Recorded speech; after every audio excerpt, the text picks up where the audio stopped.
देख रहे हैं अनहोनी। तो चलिए बढ़ते हैं आज की इस कहानी की ओर। ये उस वक्त की बात है जब मैं इंजीनियरिंग कर रहा था। मैं फाइनल ईयर का स्टूडेंट था और हॉस्टल में रहा करता था। मेरा घर मेरे हॉस्टल से 5 घंटे की दूरी पर था।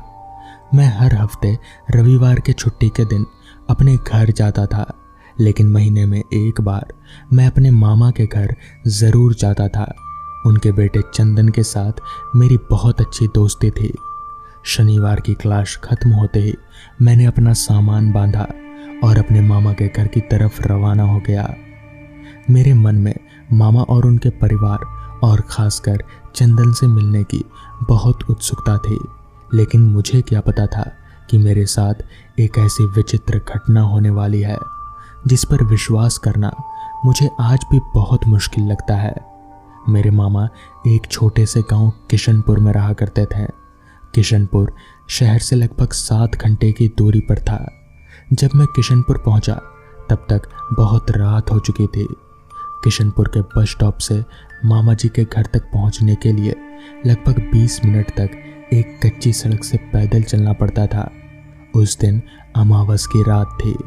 आसमान पर काले बादल छाए हुए थे और ठंडी हवा चल रही थी। मैं ठंड के मारे कांपने लगा।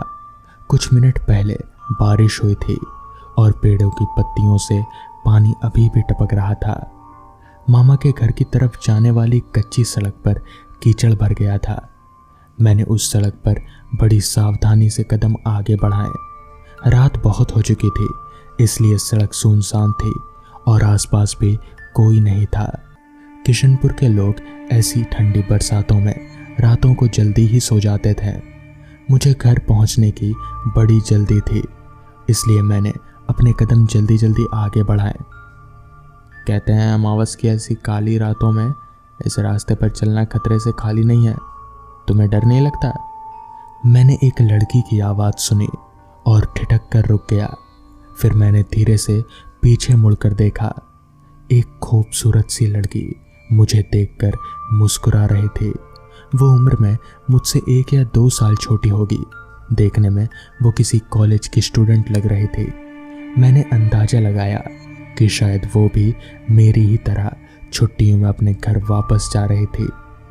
मैंने उसकी कही बात को मजाक समझा और हंसने लगा। भला मुझे क्यों डर लगेगा? मैंने उससे पूछा। मैं तो मर्द हूँ, डरना तो तुम्हें चाहिए क्योंकि तुम लड़की हो। क्या तुम्हें नहीं पता?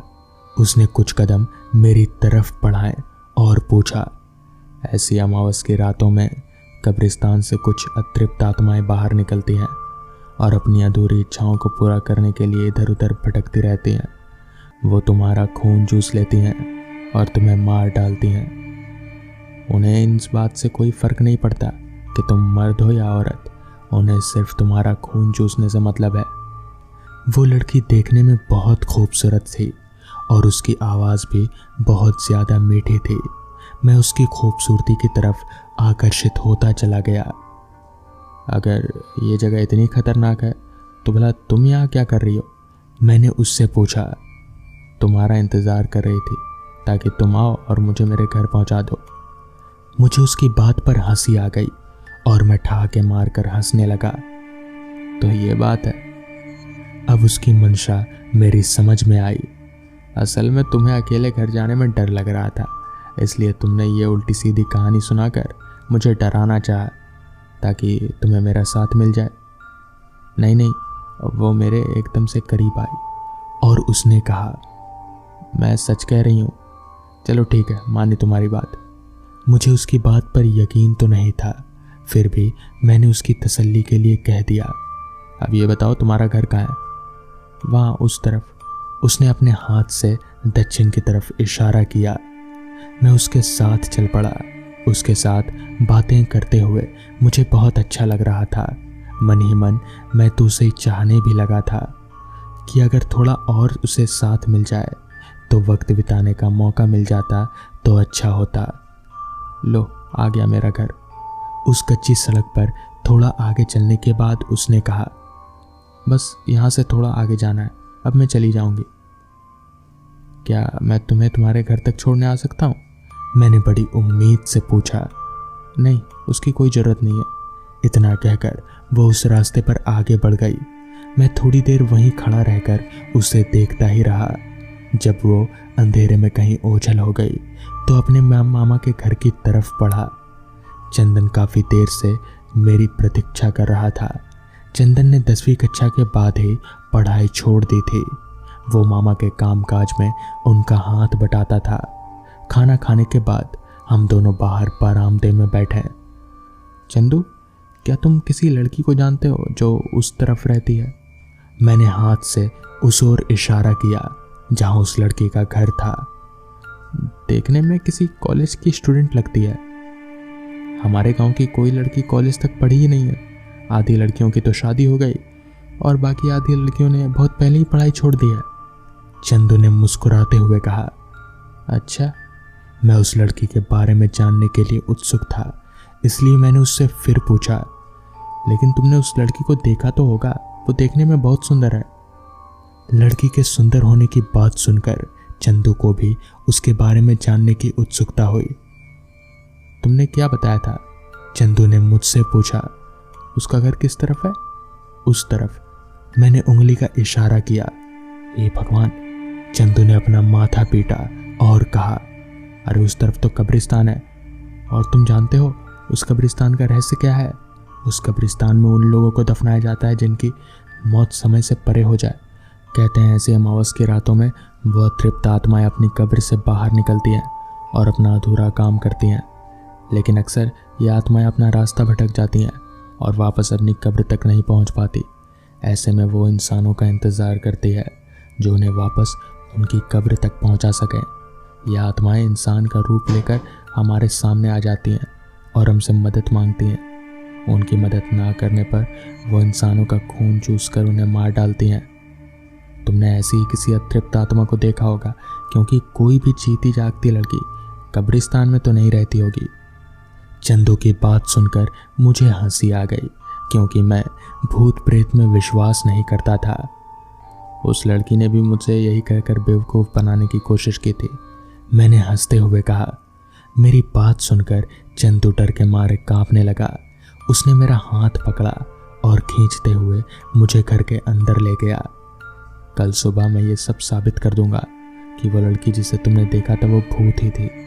चंदू ने घर के दरवाजे को ठीक तरह से बंद करते हुए कहा। वो भला कैसे?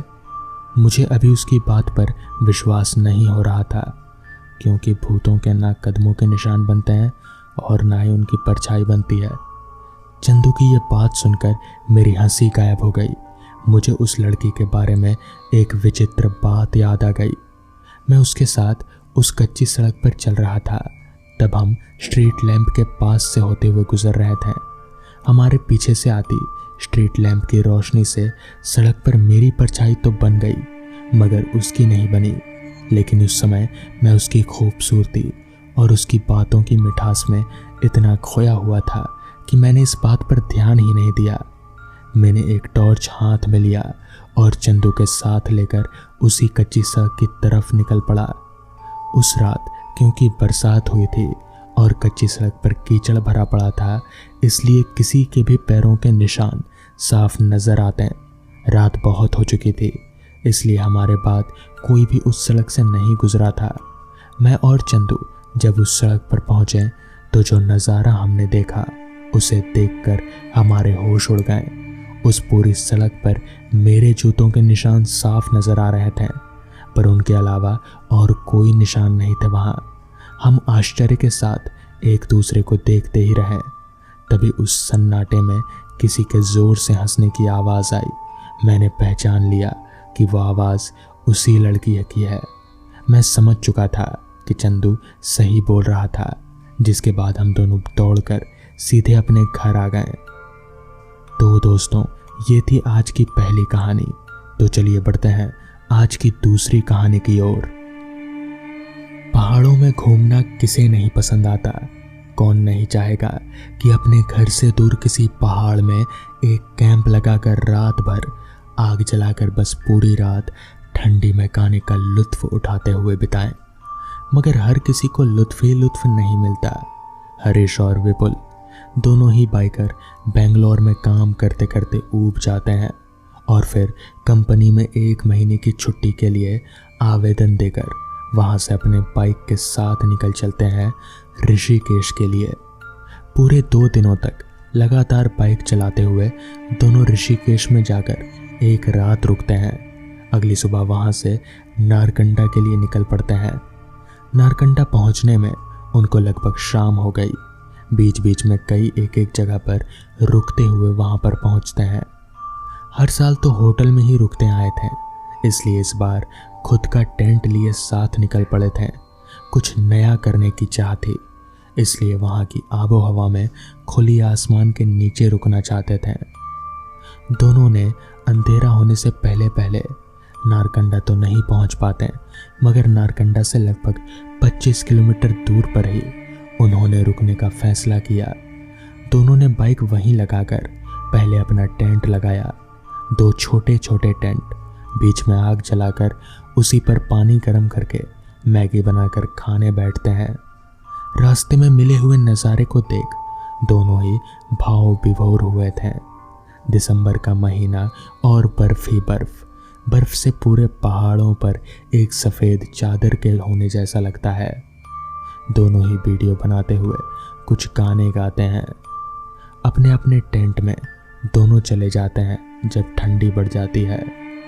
अपने टेंट में बुक लैंप लगाकर किताब पढ़ते रहते हैं। सुबह का इंतज़ार दोनों को ही था, क्योंकि जिस जगह पर उन्होंने कैंप लगाया था वो शहर की बस्तियों से काफ़ी दूर पहाड़ी पर था।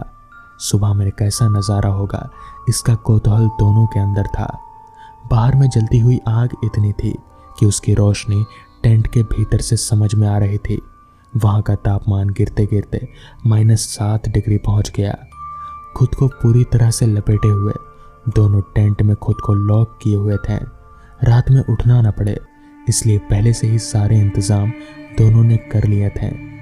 जलती हुई आग तो ख़त्म हुई, वहाँ रखी इमरजेंसी लाइट की रोशनी से टेंट के भीतर समझ में आ रही थी।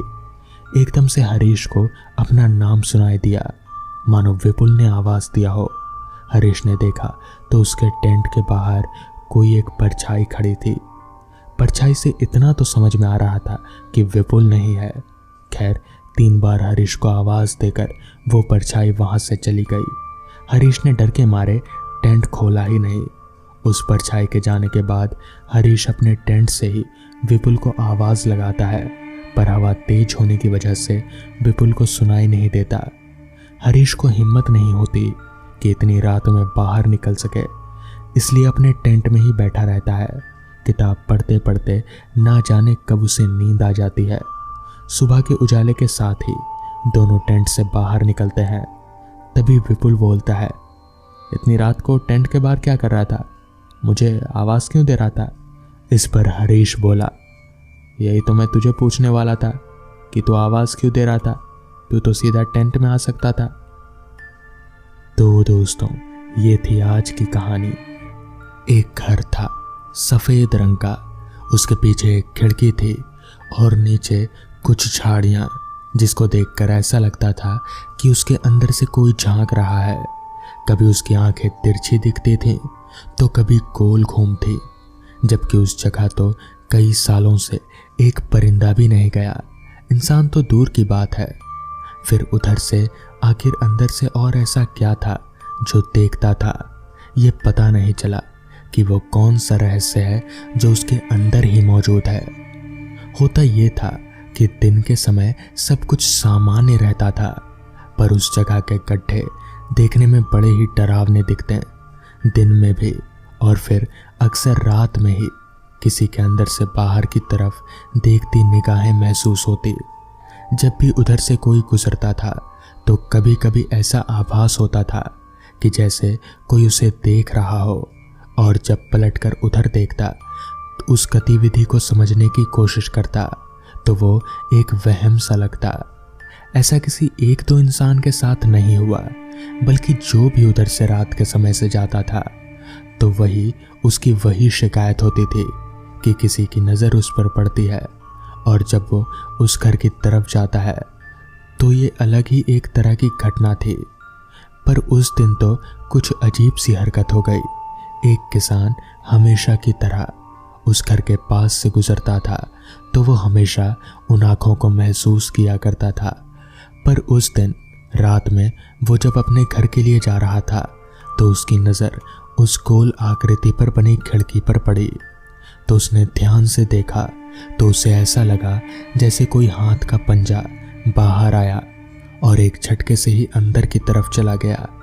अंधेरे में तो ठीक से दिखाई नहीं दिया, पर जब उसने उसे देखने के लिए उस जगह से थोड़ी दूर खड़ा हुआ तो वही हरकत दोबारा हुई और ऐसा लगा जैसे कोई हाथ निकालकर उस खिड़की के नीचे लगे पेड़ के हिलाया हो और तुरंत ही अंदर भागा।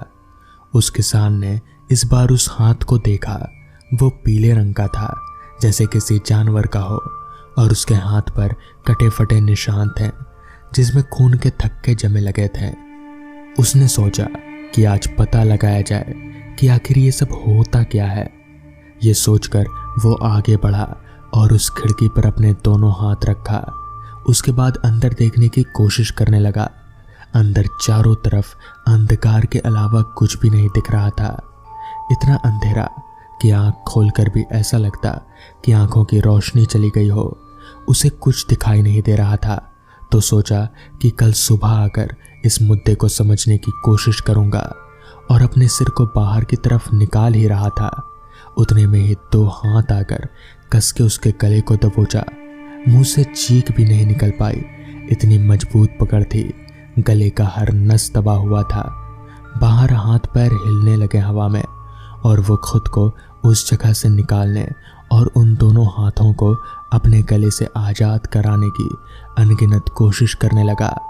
उस खिड़की की ऊंचाई काफ़ी ऊपर थी जिससे पैर ज़मीन से ज़्यादा ऊपर था। हवा में ही उसके पैर लहराते जा रहे थे। खुद को उन हाथों से मजबूत पकड़ को वो अलग नहीं कर पा रहा था। कुछ ही देर तक छटपटाता रहा, फिर धीरे धीरे उसकी आंखें बंद हो गईं और वो जो कोई भी अदृश्य मानव या कोई अदृश्य शक्ति उसने उस मृत शरीर के लाश को उस खिड़की से अंदर की तरफ घसीट लिया। तो दोस्तों, ये थी आज की कहानी। अगर आपको ये कहानी पसंद आई हो तो वीडियो को लाइक और चैनल को सब्सक्राइब करना ना भूलें। तो मैं आपका दोस्त आर्यन जल्द ही मिलूंगा आपसे ऐसी ही नई कहानियों के साथ। तब तक के लिए अपना ख्याल रखें।